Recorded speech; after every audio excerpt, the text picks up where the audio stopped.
सभापति जी, आज सदन में अचानक ही आया आंध्र प्रदेश पुनर्गठन संशोधन विधेयक 2026।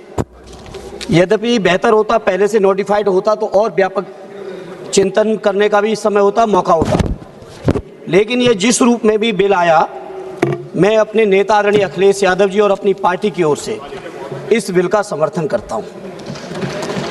सभापति जी, समर्थन तो करता हूं, लेकिन समर्थन के साथ साथ कुछ सवाल हैं। हमारी पार्टी का सवाल है आंध्रा के साथियों से, विशेषकर टीडीपी और एनडीए के लोग जो सत्ता चला रहे हैं या जिन्होंने विधानसभा से प्रस्ताव पारित किया है।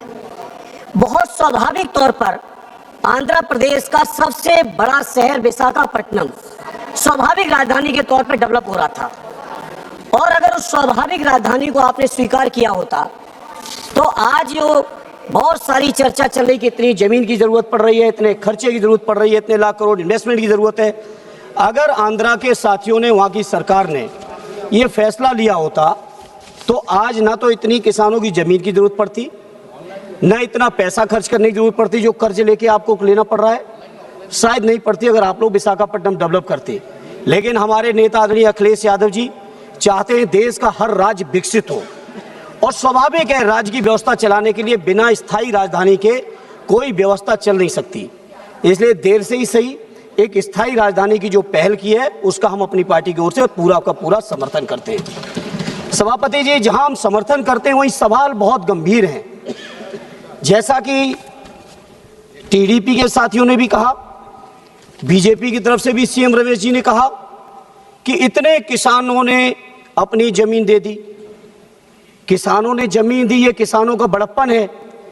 लेकिन जमीन लेने से पहले सरकार को ये सोचना चाहिए कि जो 2013 का भूमि अधिग्रहण बिल अधिनियम पास हुआ इसी सदन से, क्या 4 गुना मुआवजा आपने किसानों को दिया है? क्या उसके साथ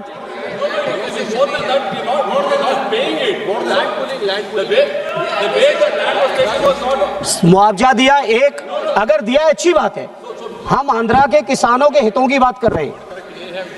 मुआवजा किसानों को पूरा मिले, उसके साथ साथ जो रहने की जो कंडीशन है प्लॉट मिलने की वो पूरा मिले। ये हमारी लैंड पुलिंग तो बड़े लोग करते हैं, किसानों को क्या मिल जाएगा हम भी जानते हैं। बड़े बड़े लोग लैंड पुलिंग करके सरकार को देते हैं, किसानों को मिलना चाहिए, ये मेरी पार्टी की तरफ से मांग है। अगर आप दे रहे हैं तो बहुत अच्छा, और नहीं दे रहे हैं तो इस पर आप विचार कर लेना। दूसरा, सभापति जी, सीएम रमेश जी ने कहा कि उनके अपने क्षेत्र में 5 लाख करोड़ के एमओयू और इन्वेस्टमेंट आ रहा है। सीएम रमेश जी ने कहा उनके अपने क्षेत्र में, आपकी अपनी कॉन्स्टिट्यूंसी में आ रहा है, बहुत अच्छी बात है। कहीं यूपी जैसा ना आए। सही बात है। यूपी में क्या हुआ सभापति जी, 15,000 करोड़ के एमओयू साइन हुए, और 15 लाख करोड़ के, और बड़ी जिम्मेदारी से कह रहा हूं 1500 करोड़ भी कहीं इन्वेस्टमेंट नहीं हुआ है। अभी माननीय सभापति जी इसी महीने, मार्च के महीने में जो कंपनी 2025 में बनी, जिस कंपनी की नेटवर्थ केवल 50 लाख है, उत्तर प्रदेश के अंदर 25,000 करोड़ का एमओयू यूपी की सरकार ने साइन किया है। ये इन्वेस्टमेंट कहीं यूपी जैसा ना है, ये आंध्रा के लोगों आप लोग ख्याल रखना, क्योंकि उत्तर प्रदेश के अंदर जानकारी है, आप अपने जवाब में दे देना, जानकारी है मुझे पूरी। इसे आज इस मौके पर कहना चाहता हूं, जहां 54,000 करोड़ एकड़ लैंड आप लैंड परचेज कर रहे हैं। दूसरी बात, जिसके नाम पे पूरे देश का चुनाव लड़ा गया, महीनों पहले महीनों बाद तक 24 घंटे लाइव चलाया गया है। राम मंदिर के निर्माण को अयोध्या में आदरणीय अवधेश जी बैठे हैं, अयोध्या के किसानों तक को उनको जायज मुआवजा नहीं दिया गया है। जो हमारे उत्तर प्रदेश के किसानों के साथ हो रहा है, बैठे टीडीपी के साथी, पुराने गठबंधन के साथी रहे, ये जो हमारे उत्तर प्रदेश में हो रहा है, कहीं भाजपा की संगत में जाके आंध्रा के किसानों के साथ ये आप न करना, ये हमारी आपसे प्रार्थना है। इसलिए सभापति जी, जहां ये इन्वेस्टमेंट का सवाल है, और हाँ, आंध्रा के साथी पप्पू जी ने कहा जो हमारे बिहार के मुख्यमंत्री जी के साथ हुआ है, सावधान रहना। उधर जो कोई भी गया है साइकिल वालों इधर आ जाओ। उधर जो कोई भी गया उसका बुरा हाल हुआ है। बैठे हैं हमारे शिंदे साहब भी बैठे हैं, नीतीश जी की भी पार्टी के लोग बैठे हैं। आंध्रा के लोगों, आप लोग अलर्ट रहना, ये हमारी आपसे मांग है। माननीय अध्यक्ष जी, मैं अपनी पार्टी साहब से 2 मिनट बात करूंगा, ज्यादा नहीं। विशेष दर्जा राज्य तमिलनाडु, आंध्रा का जो विशेष राज्य का दर्जा है, मैं अपनी पार्टी की ओर से कहना चाहता हूं, श्रद्धेय नेताजी ने छोटे राज्यों की स्थापना का हमेशा विरोध किया है और सैद्धांतिक तौर पर उन्होंने कहा है कि जब राज्य छोटे हो जाते हैं तो कटोरा लेके केंद्र के सामने उन्हें खड़ा होना पड़ता है, कभी वो अपने दम पर राज्य का विकास नहीं कर पाते। जैसा आंध्रा के लोग चर्चा कर रहे हैं, राजधानी गठित करने के लिए कटोरा लेके केंद्र सरकार के सामने खड़े।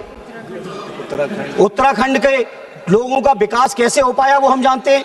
शुरुआत में केंद्र सरकार राज्य गठन के साथ तमाम तरीके की रियायतें दे देते हैं, टैक्स फ्री, इस तरह का औद्योगिक क्षेत्र बनाएंगे, ये भी करेंगे वो भी करेंगे, और 10 साल से ज्यादा किसी राज्य को सुविधाएं केंद्र देता नहीं है और अंततोगत्वा उस राज्य के विकास पर बहुत असर पड़ता है। इसलिए सभापति जी, मैं श्रद्धेय नेताजी की जो सोच रही है उस सोच का मैं समर्थन करते हुए मैं पूरे देश के लोगों को कहना चाहता हूं, ये छोटे राज्यों की चर्चा, छोटे राज्यों की सोच, छोटे राज्यों की मांग से दूर रहें। जितना राज्य बड़ा होगा, जितना संसाधन होंगे, जितना उनके पास मैन पावर से लेके तमाम चीजें होंगी, उतना ही राज्य आत्मनिर्भर होगा, केंद्र पर उसकी निर्भरता कम से कम होगी। इसलिए आज चूंकि आंध्रा के लोगों की मांग है और ये हमारे पुराने सहयोगी रहे और हमें उम्मीद है इसी 18वीं लोकसभा में फिर से एक बार हमारे सहयोगी बनेंगे और इसलिए इनको जो विशेष राज्य की मांग है, उस विशेष राज्य की जो मांग है उसका हम समर्थन करते हैं और केंद्र के मंत्रियों से कहेंगे, केवल बैसाखी लेके विशेष राज्य की भाषण न दो। बिहार के लोगों के साथ भी यही किया आपने, आज तक विशेष राज्य नहीं बना पप्पू भाई आपका बिहार, लेकिन नीतीश जी को झांसे में लेके विशेष राज्य का दर्जा देके जो बिहार के साथ किया, आंध्रा के साथ भी अभी तक विशेष राज्य का दर्जा नहीं है। इसलिए इस भाषण के माध्यम से, इस वक्तव्य के माध्यम से देश के सभी दलों से कहना चाहता हूं, भारतीय जनता पार्टी के झांसे में ना आइए और जो किसानों की जो जमीनें गई हैं उनका भरपूर मुआवजा दीजिए। जहां अगर राज्य और राजधानी का कहीं आप लाभ की बात कर रहे हो, चर्चा कर रहे हो, तो उस लाभ का अगर कोई सबसे पहला हकदार है, किसी का हक है, तो वो किसानों का है आंध्रा के। इसलिए आंध्रा के किसानों को भरपूर सुविधाएं दो, ये हमारी आपसे अपील है। एक बार फिर अपनी पार्टी और अपने नेता आदरणीय अखिलेश जी की ओर से इस बिल का आंध्रा की जनता के हित में, आंध्रा के लोगों की तरक्की के लिए मैं पुरजोर समर्थन करता हूं। बहुत बहुत धन्यवाद। धन्यवाद। Next speaker Shri R Raghuram.